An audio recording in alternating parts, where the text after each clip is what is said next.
فأزلهما الشيطان عنها فأخرجهما مما كانا فيه وقلنا اهبطوا بعضكم لبعض عدو وَلَكُمْ فِي الْأَرْضِ مُسْتَقَرٌّ وَمَتَاعٌ إِلَىٰ حِينٍ۔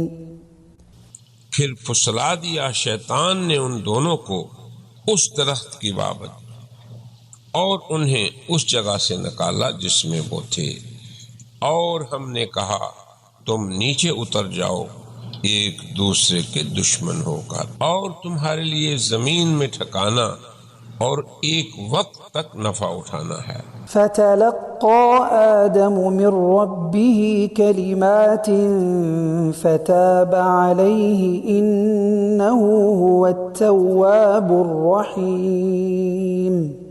پھر آدم علیہ السلام نے اپنے رب سے چند کلمات سیکھ لیے، پھر اللہ تعالی نے ان کی توبہ قبول کر لی، یقیناً وہ تو بڑا توبہ قبول کرنے والا اور نہایت مہربان ہے۔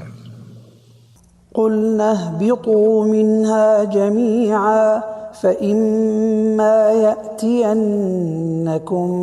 مني هدى فمن تبع هداي فلا خوف عليهم ولا هم يحزنون۔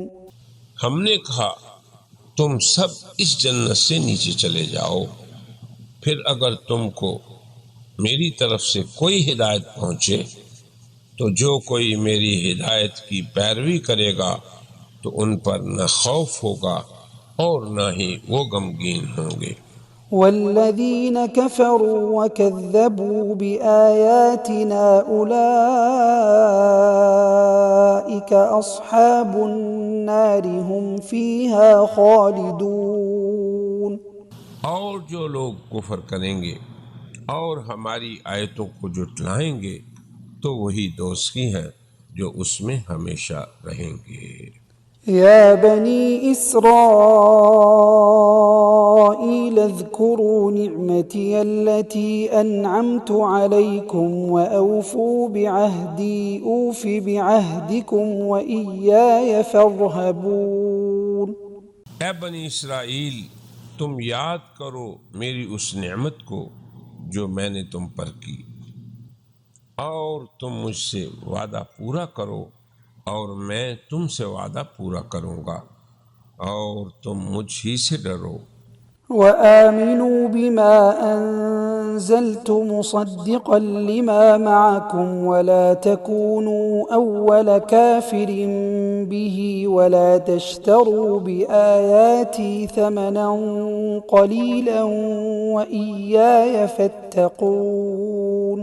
اور تم ایمان لے آؤ جو میں نے اب اتارا ہے، جو تصدیق کرنے والا ہے اس کی جو تمہارے پاس ہے، اور تم اس کے پہلے منکر نہ ہو جاؤ، اور میری آیتوں کو تھوڑی قیمت پر فروخت نہ کرو، اور مجھ ہی سے ڈرو۔ برائے مہربانی ڈاکٹر سعید مکی کے چینل کو سبسکرائب کریں اور بیل آئیکن پر کلک کریں۔